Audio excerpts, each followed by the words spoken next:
Hello मेरे प्यारे बच्चों, कैसे हो आप सभी। आशा करता हूँ सभी अच्छे होंगे। मैं राहुल देसवाल एक बार फिर से आप सभी का टॉप तक पर स्वागत करता हूँ।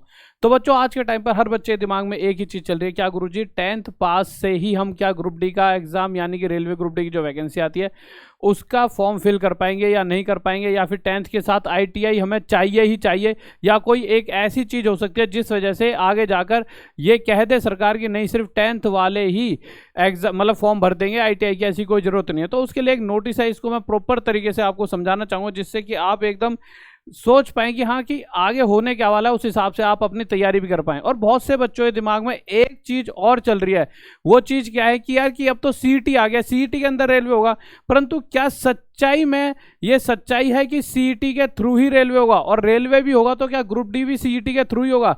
तो उस सब के लिए एक डाटा दिखाता हूं जिससे आपको थोड़ी बहुत चीजें क्लियर हो जाएंगी कि हाँ भाई रेलवे के मतलब CET के थ्रू ही रेलवे होगा। ये बात सच है कि CET के थ्रू SSC बैंकिंग रेलवे होगा, पर रेलवे में group D, group C, group B बहुत सारी वैकेंसी होती हैं। और जैसा कि CET में साफ साफ शब्दों में लिखा हुआ था कि ग्रुप बी और ग्रुप सी की वैकेंसी ही होंगी, ग्रुप बी और ग्रुप सी की वैकेंसी ही ली जाएंगी। अब आप कहोगे सर रेलवे ग्रुप डी भी तो ग्रुप सी के अंदर ही आ गया है, वो बात आपकी सही है, पर कहीं ना कहीं उन्होंने एक बात और भी कही है। देखिए अभी तक तो प्रॉपर ग्रुप डी है, और उसके अलावा भी अगर मैं रेलवे ग्रुप डी की बात करता हूं, और मैं यहाँ पे जैसा कि ये नोटिस दिखा रहा हूँ उससे पहले, बट मैं फिर भी अगर रेलवे ग्रुप डी की मैं बात करता हूँ, छोटी सी चीज़ लेकर चलता हूँ। तो रेलवे ग्रुप डी की अगर मैं बात करता हूँ तो मेरे प्यारे बच्चों, रेलवे ग्रुप डी में अगर आप देखोगे तो आपको पता है कि 10th पास तो बच्चा होना ही होना चाहिए। और जैसा कि हाल फिलहाल में ये भी कह दिया गया प्लस ITI। अब ये ITI चाहिए या नहीं चाहिए, या इसके बिना काम चल जाएगा कि नहीं चल जाएगा, इसके ऊपर अभी बात करें। पर उससे पहले एक मोटी सी बात समझिए, CET में साफ कहा है कि मई में पहली बार इसके फॉर्म आएंगे CET के। अच्छी चीज़ है वैसे, CET से अच्छा कुछ नहीं होगा, CET जब लागू हो जाएगा बहुत बढ़िया रहा है। पर CET में अभी जो फर्स्ट जो पूरा सिस्टम निकाला जाएगा, पहली वैकेंसी निकाली जाएंगी, वो ग्रेजुएशन बेस्ड होगी, ग्रेजुएशन बेस्ड। और साफ साफ अगर आप यहाँ पर एक चीज़ देख पाओगे तो साफ साफ यहाँ लिखा हुआ है रेलवे ग्रुप डी के अंदर जो चीज़ें मांगी जाती हैं वो 10th प्लस ITI मांगी जाती है। यानी कि ये बात तो तय है कि वो इन वैकेंसियों में नहीं जा पाएंगे, यानी कि इनके लिए अलग से ही वैकेंसी निकाली जाएंगी। और जैसा कि भी आपको हाल फिलहाल में डाटा के हिसाब से पता है 1.5 लाख वैकेंसी खाली हैं, उसमें से 40 से 50 हज़ार रेलवे ग्रुप डी की वैकेंसी है। अगर आप इस चीज़ को देखोगे तो ये यहाँ पर साफ साफ इन्होंने एक नोटिस निकाला है। इस नोटिस में इन्होंने क्या कहा है इसको देख लेते हैं। इन्होंने कहा attention, education qualification for railway job in level 1। अब आप कहोगे सर लेवल 1 के बारे में बता रखा है, ये तो कुछ लेवल 1 लिखा हुआ है। बच्चों लेवल 1 का मतलब ही क्या होता है, रेलवे ग्रुप डी। लेवल 1 का मतलब क्या हो, ये देखो ये लिखा हुआ, लेवल 1 का मतलब क्या होता है मेरे भाई, ग्रुप डी।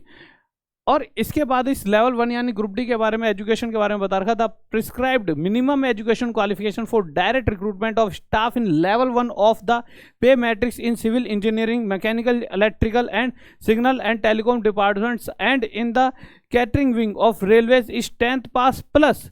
अब हम इस बात पर पहुंचेंगे कि क्या सिर्फ 10th वाला ही बच्चा इस फॉर्म को भरवाएगा या फिर 10th के साथ कुछ चाहिए। तो उन्होंने अपने आसान और साफ शब्दों में कहा 10th pass plus national apprentice certificate. National apprentice act, apprentice के बारे में आपने सुना होगा, बहुत मैंने इसके ऊपर वीडियो बना रखी है। अप्रेंटिस करने से बहुत कम कट ऑफ पे भी आपका सिलेक्शन हो जाता है।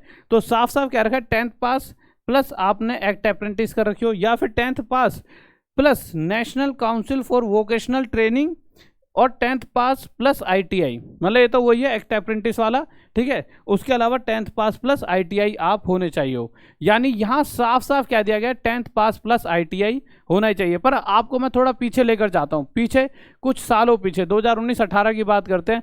एक समय पर जब फिर से एक बार पहले भी रेलवे ग्रुप डी की वैकेंसी आई थी, वहाँ पर भी कहा गया था कि 10th पास प्लस ITI चाहिए ही चाहिए। अब हुआ क्या, बच्चों ने प्रोटेस्ट करा तो सरकार को लगा, प्रोटेस्ट का एक लॉजिकल भी था। लॉजिक क्या था वहाँ पे एक लॉजिक ये तय था कि इतने समय में इतनी जल्दी एकदम आपने वैकेंसी निकाली और उसमें कह दिया ITI भी चाहिए, जबकि उससे पहले कभी भी ITI की मांग नहीं की गई थी। सिर्फ ये कहा जाता था कि आप 10th पास होने चाहिए ग्रुप डी के अंदर।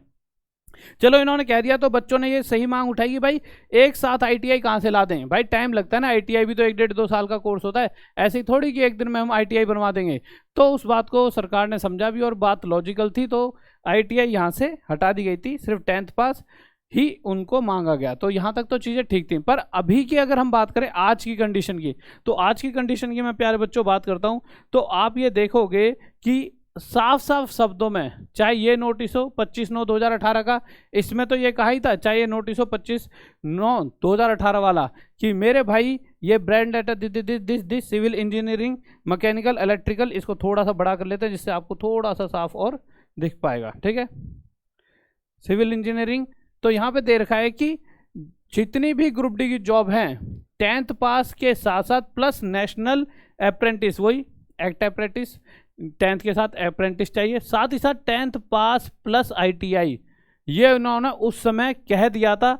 और इस बात को और पुष्टि थोड़े ही दिन पहले इन्होंने करी है कि मेरे भाई ऐसा है, देखिए उस समय एकदम बता दिया गया था इस चीज़ को, पर इस बार हम पहले ही बता चुके हैं। रेलवे भर्ती बोर्ड द्वारा फरवरी 2018 एवं मार्च 2019 में जारी की गई रोजगार सूचना संख्या 2/2018 और RRC 01/2019 में भारतीय रेल द्वारा प्रदान की गई एक बार छूट केवल उन्हीं भर्ती अभियानों के लिए विशेष छूट थी और जिसे अब वापस ले लिया गया है। ये छूट दी थी, पहले एक बार छूट दी थी इन्होंने, ये वाला नोटिस कुछ हाल फिलहाल में निकाला था कि ठीक है भाई ग्रुप डी में 10th के साथ में ITI थी, उस समय छूट दे दी थी कि ITI हटा दिया गया था, ये उसी समय के लिए थी, केवल उन्हीं भर्ती अभियानों के लिए विशेष छूट थी और जिसे अब वापस ले लिया गया है। यानी अब आपको 100% ITI चाहिए ही चाहिए।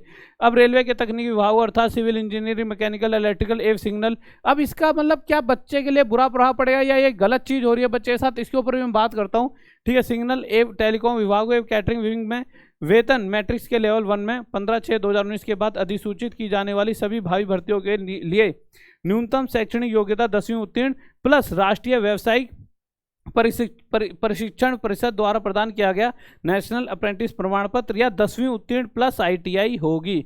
यानी ये इन्होंने बार बार इस बात पे जोर दिया है 10th प्लस ITI होगी, तो यानी कि इस बार तो पक्का आपको 10th के साथ साथ ITI चाहिए भी।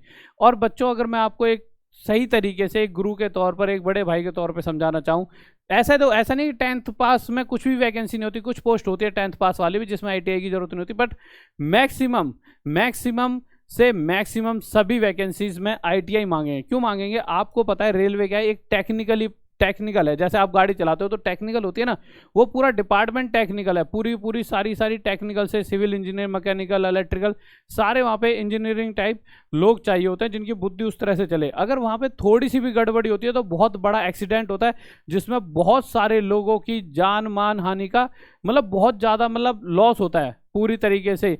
तो उस लॉसेस से बचने के लिए ये जरूरी भी है और ये अपनी जगह सही सोचना, क्योंकि 10वीं का बच्चा, आपके आस पड़ोस में कोई 10वीं का बच्चा रहता हो, आप उस पर इतना भरोसा कर पाओगे कि वो रेलवे के सारे सिस्टम को संभाल लेगा? अगर गलती से वो होशियार बच्चा है, उसके 90% आते हैं और उसने क्या करा कि उसने एग्जाम क्लियर कर लिया, तो चीज़ें संभाल लेगा। बट हाँ, ITI में बहुत सारी चीज़ें सिखाई जाती हैं टेक्निकली, तो यहाँ से उसे स्ट्रॉन्ग फील जरूर होगा। तो ये बात तो ये तय हो गई। दूसरी चीज़ मैंने ये समझा दिया कि हाँ भाई ऐसा नहीं है CET में ग्रेजुएशन बेस्ड आएंगी, यानी रेलवे ग्रुप डी की वैकेंसी जो है आपको अलग से ही देखने को मिलेंगी। आज जिस दिन ये वैकेंसी निकलेगी उस दिन आप इस वीडियो को दोबारा से मैं दिखाऊंगा कि ये बात मैंने कही थी, क्योंकि मैंने पूरा का पूरा ढंग से इस CET वाले मुद्दे को देखा। तो ग्रेजुएशन बेस्ड यहाँ पर वैकेंसी आएंगी, परंतु ग्रुप डी की वैकेंसी जो 40 से 50 हज़ार जो थोड़े ही दिन में आपको देखने को मिलेंगी, हाँ टाइम लगेगा, बिल्कुल थोड़े भी नहीं, 1-2 महीने में, 3-4-5 महीने में जब भी दिखेंगी, पर ये अलग से दिखेंगी क्योंकि इसमें 10th पास मांगा गया है। और यहाँ पर अभी CET किसी भी तरीके से कोई ऐसी इन्फॉर्मेशन नहीं दी कि वो 10th पास वालों के लिए भी अभी निकालने वाली है आगे से, क्योंकि पूरा प्रोसेस होता है, बहुत सारे लोग लगे होते हैं, तो थोड़े दिन बाद आपको ये चीज़ें भी देखने को मिलेंगी। उसके अलावा अगर मैं बच्चों बात करूँ जिस चीज़ के लिए आप अभी सुनना चाह रहे हो बहुत देर से, जो मुझे पता है, आप ये कहोगे गुरुजी कोई आपका बैच चल रहा है तो मेरा मैथ्स का बाप और मैथ्स मास्टर कोर्स और भी बहुत सारे रेलवे के बैचेस चल रहे हैं हमारी ऐप पर। कौन सी ऐप पर? इस समय हम टॉप तक ऐप पर हमारे बैच चल रहे हैं, ये हमारी अपनी ऐप है और इसी पर हम हमेशा अब पढ़ाने वाले हैं। G90 कोड यूज़ करके 90% का डिस्काउंट। उसके अलावा अभी टॉप तक चैनल पर जाओ, आपको इसी चैनल पर, अब आप थोड़ा सा नीचे जाओगे ना वीडियोस में या लाइव वाले सेक्शन में, तो आपको एक मज़ेदार सेशन मिलेगा जिसमें एक तरफ धांसू सर खड़े और एक तरफ मैं, और इस बार गधे और तलवार की लड़ाई के साथ आपको पढ़ाई कराएंगे 1-1.5 घंटे मज़ेदार तरीके से, 100-150-300 क्वेश्चन कराएंगे। आप कह दो गुरुजी ऐसी तो पढ़ाई चाहिए थी, तो उस सेशन को भी मेरे भाई अभी जाके एक बार लाइक जरूर करते हैं, जिससे कि हमें पता लग जाए कितने सारे बच्चे आने वाले हैं और फिर मज़ा भी बहुत आएगा। ठीक है गाइस, तो मिलते हैं मेरे भाई कल रात 9 बजे मेरे साथ और धांसू सर के साथ इसी चैनल पर। तो जाइए अभी इवेंट को लाइक कर दीजिए और साथ में चैनल को सब्सक्राइब करके वीडियो को अपने दोस्तों तक जरूर पहुंचा दें। बहुत सारे दोस्त इस समय आपके कंफ्यूज होंगे, आपके घर के अड़ोसी पड़ोसी भी, तो वहां तक इस वीडियो को भी शेयर कर दें। ओके बाय, लव यू, जय हिंद, जय भारत, बाय।